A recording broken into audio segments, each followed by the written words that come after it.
Hello and welcome back to my channel.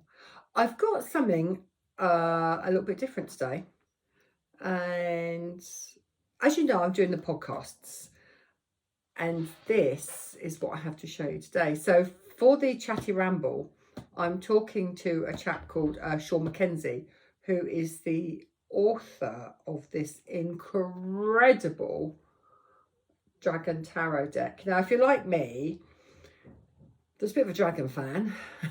No shit, Sherlock. Anyway, I don't like any of the dragon tarot decks that are out there, because not only do I do dragons, but you probably also have gathered by now, I'm also a tarot reader. And I've been reading the cards for about 30 years. And I've always sort of wanted a dragon tarot deck, but there's never been anything out there until now that I've actually sort of wanted to have a look at, and this is stunning. And I was having a look through it earlier, and so what I love about the box is one of these. It's published by Llewellyn, and this is quite this is a sort of a standard Llewellyn sort of type box, really.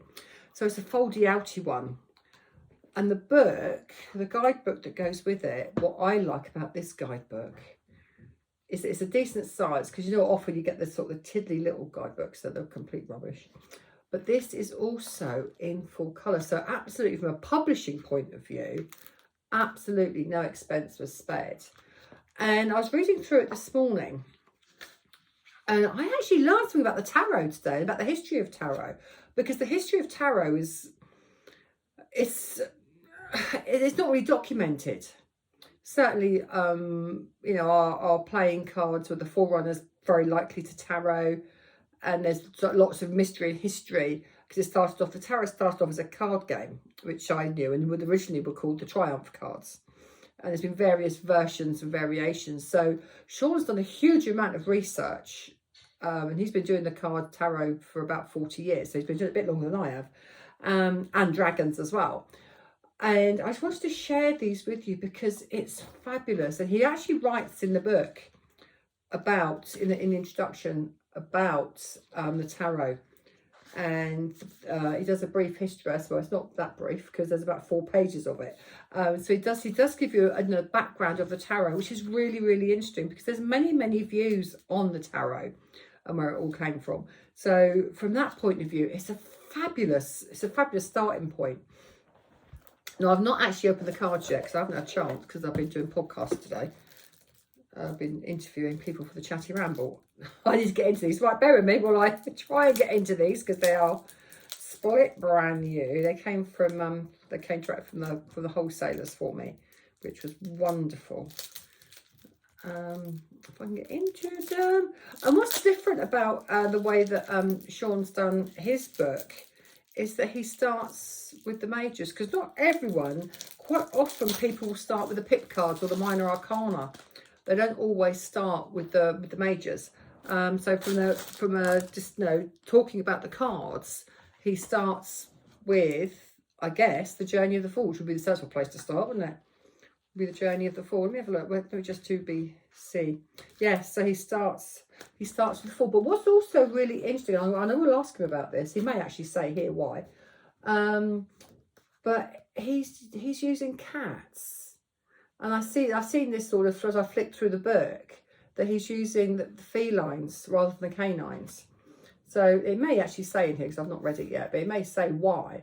But I'd be interested to know why he's using the familiar of the cat rather than the dog, because 9 times out of 10, most tarot people that own authors and artists, when they're doing a tarot deck, if you have a numerous decks, you'll know this. It's often the dog, so the fool is walking off the cliff with his dog, whereas obviously the dragon here is the fool rather than the person. But he's with looks like it's a snow leopard. No, it's not. It's a white tiger. It's a white tiger. Look at it properly, Caroline. Yeah. And he's talking about what does he say about it? Does he say about the cats or the tiger? No, I don't think he does. Let's quickly squizzing through it, sorry. But he obviously does a description. Just look at this artwork. So you may know also that I teach tarot. So I've literally just finished running a 7-month tarot course with my latest batch of students. So there we are. So here we are. I'm going to click around. So there's, and they actually feel nice. Look at the back of these with the dragons on. Aren't they wonderful? So they really are. Oh, so the magician in this deck is called the shaman. How wonderful. So can you see that one without getting the light on it? They're absolutely fabulous. I like the high priestess. That's nice. And it's with the scroll, and what often within the tarot, all the tarot and all the tarot decks I've seen and used over the years, there's always that sort of half moon sort of sickle type shape with the scroll. So it's all about wisdom, isn't it? And that initiation and wisdom.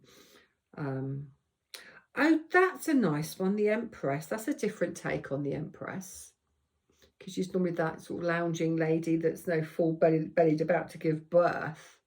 But here you've got a mother and doe and rabbits and baby dragons, and that's really, really lovely. So who's the artist? Illustrated by, oh dear, I'm not going to say this properly, I'm sorry. Firat Solan.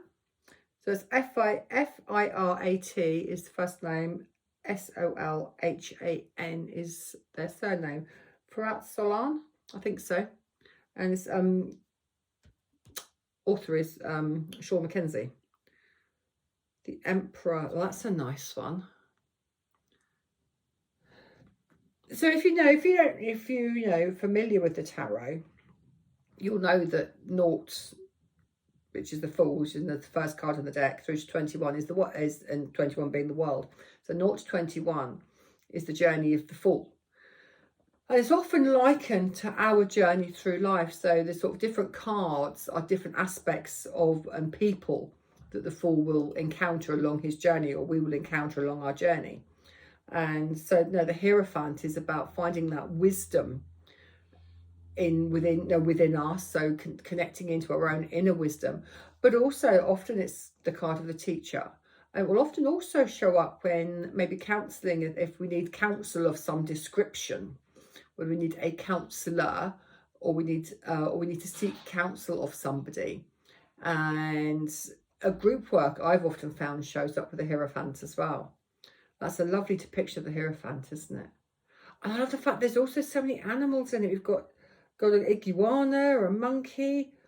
I think it might be I'm not very good on my big cat, if it's a leopard or a cheetah, because it's the one with the spots that have got the hole in the middle. My uncle Phil will shoot me that I don't know the difference. The lovers. Oh wow. That's very, very cleverly done. So you've got the two dragons, then you've got the two koi, and you've got the two storks. Yeah, two storks, I think it is. So it's all about pairs. Chariots. These are fab. All about movement. Honestly, this is a stonking deck. I know a couple of my most of my tarot students would love this deck. So there's a few people I can think of immediately. We get, oh my word, where do I get it from? It's published by Llewellyn, so it will be on Amazon. So wherever your local Amazon to your country, you'll find it on Amazon. So they're absolutely stonking. The Hanged Man. Now that's a really different take on the Hanged Man, isn't it? And again, you've got the big cat. Well, that's powerful, the Death card. Wow. What do you make of that for the Death card? Obviously, frequently there'll be the Grim Reaper or a skeletal type body in the Death card, but that's really powerful, isn't it? Look at this, look at it. That is quite incredible. So let's have a look at some of the others, because I'll just go through. Wow. I'm blown away by the artwork on these. Let's look at the Ace of Wands.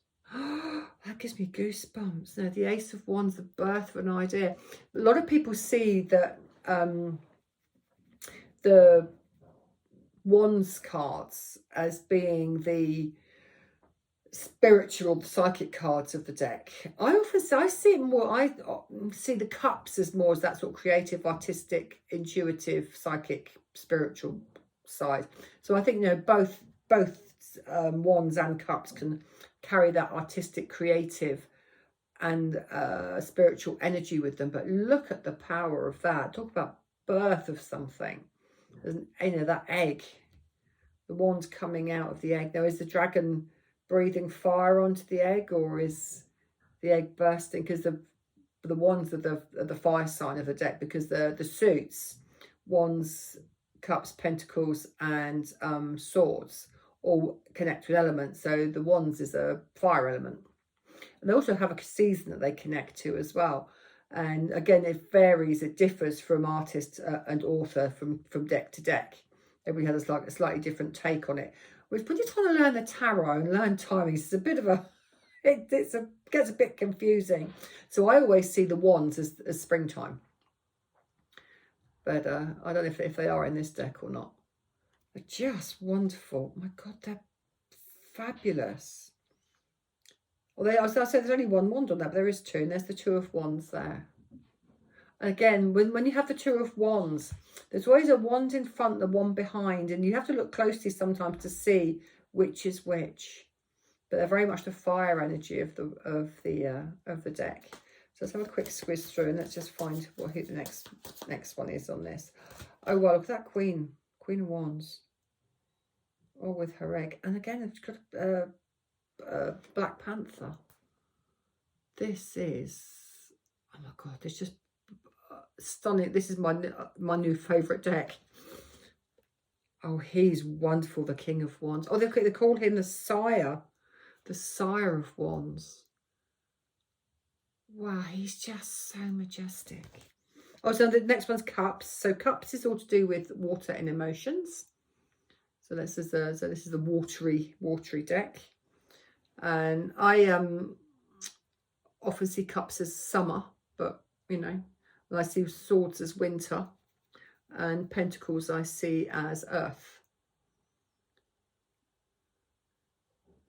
Then spring for a summer for a season for this one.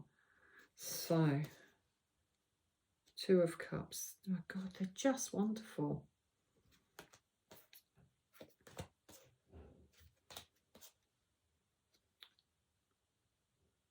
That's a really nice representation of the Five of Cups. Clever. I think people that do tarot are really, really clever. I've often wanted to do a tarot deck, and I've wanted to do a dragon deck, but I actually can't beat this one, so I'm not going to bother trying.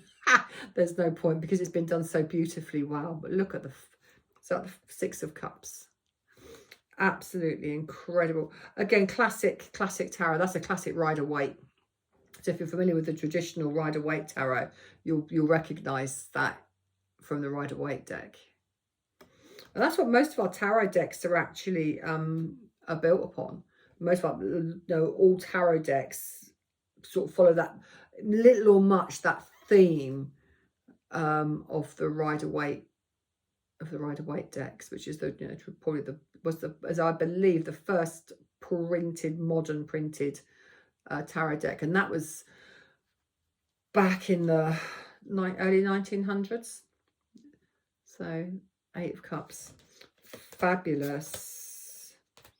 So in this deck, people often find the court cards really confusing, and I've got to say, even after years of reading the tarot, the court cards can be so ambiguous, because they could be people, but certainly the minor court cards of the Knight and the Knave, or the Knight and Princess, depending on again what deck you're using. They could be people or situations, youngsters or situations, and sometimes trying to unpick that can be a bit tricky. If anybody's knows how to unpick that, I will ask Sean. He might have an answer to that. But these are stunning. Knight of Cups. Again, he's using wildlife. So we've got polar bear and a seal. Can you see the seal? There, it's just stonking. And that could almost be a phoenix. I know it's a dragon, but I do wonder if that could be a phoenix coming out of that cup as well. There's a theory or a thought process that when, I think I've got this the right way round, when dragons finally die, they transform into phoenix. So then there's the pentacles. So he's following the traditional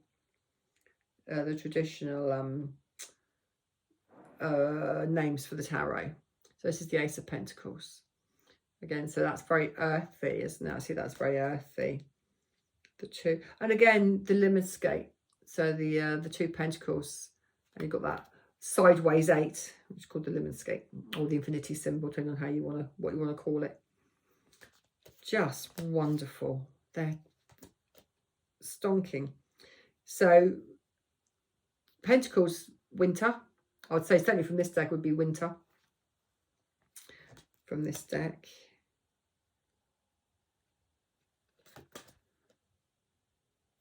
Fabulous. And then so the last one is the swords. Wow. Ace of Swords, the power of that Ace of Swords. Just fantastic. That's a good take on the 2. Because that 2 of Swords, if you're familiar with the tarot, you'll know the lady's blindfolded. Again, there's variations on the theme. And she'll often have crossed swords across her chest. Or there'll be 2 roads to, or have crossroads, 2 roads to choose from. So that's a really good, again, a fabulous depiction of the 2 of Swords. Christ, that's powerful. Wow.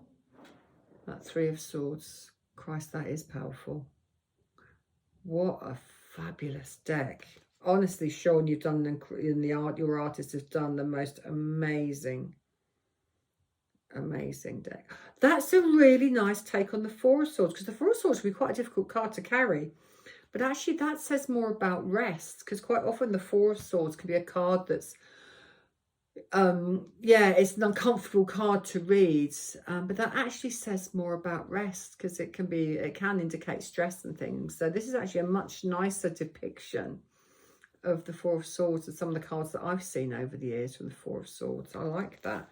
I'm interested to see what the rest of them are like now. 5 of Swords. I like that one. Yeah, so the knight is bowing to the dragon. Yes, rather than the other way round. I like that. Wow. 6 of Swords. That's a nice one.